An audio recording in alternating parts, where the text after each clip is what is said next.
She said she liked me as a person and enjoyed living with me, but she wasn't in love with me anymore. She said she hadn't been in love with me for months, maybe longer.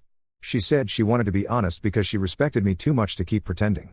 I asked her what she wanted to do about our living situation and our relationship. She said she hoped we could continue living together as friends. She said we worked well as roommates and there was no reason to mess up a good thing. She said she valued our friendship and didn't want to lose that by making things complicated. I told her I needed to think about it. I went to the bedroom and lay down. I'm Jake, 28M, and I've been with my girlfriend Belinda, 26F, for 3 years. We moved in together about 18 months ago after she lost her job at a marketing firm.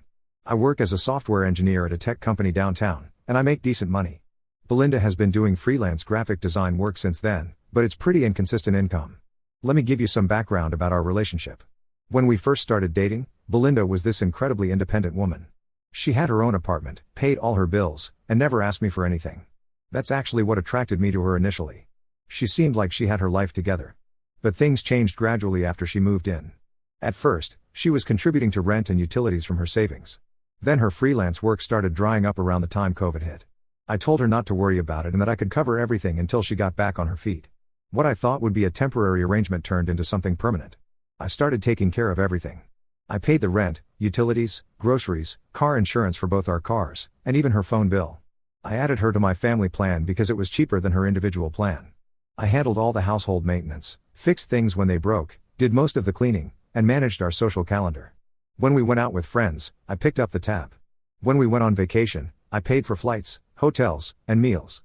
Belinda seemed grateful at first. She would thank me and promise things would change once her career picked up. But as months passed, she stopped mentioning it. She started acting like this was just how things worked in our relationship. She would ask me to book dinner reservations for her and her friends. She expected me to drive her places when her car was acting up.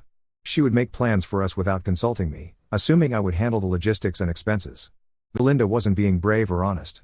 She was being practical. She had figured out a way to keep all the benefits of our relationship without any of the obligations that come with being in love with someone. She wanted to keep living in the apartment I pay for. She wanted to keep the financial security I provide. She wanted to keep the emotional support and companionship. She just didn't want to feel guilty about not loving me back anymore. The next morning, I told her I was fine with being roommates. She seemed relieved and hugged me. She said she was so glad I understood and that this would be better for both of us in the long run. That's when I decided to become the perfect roommate. Not boyfriend. Roommate. I stopped making coffee for her in the morning. I had always made a full pot and left her mug on the counter next to it. Now I make exactly 1 cup in my travel mug and take it to work with me.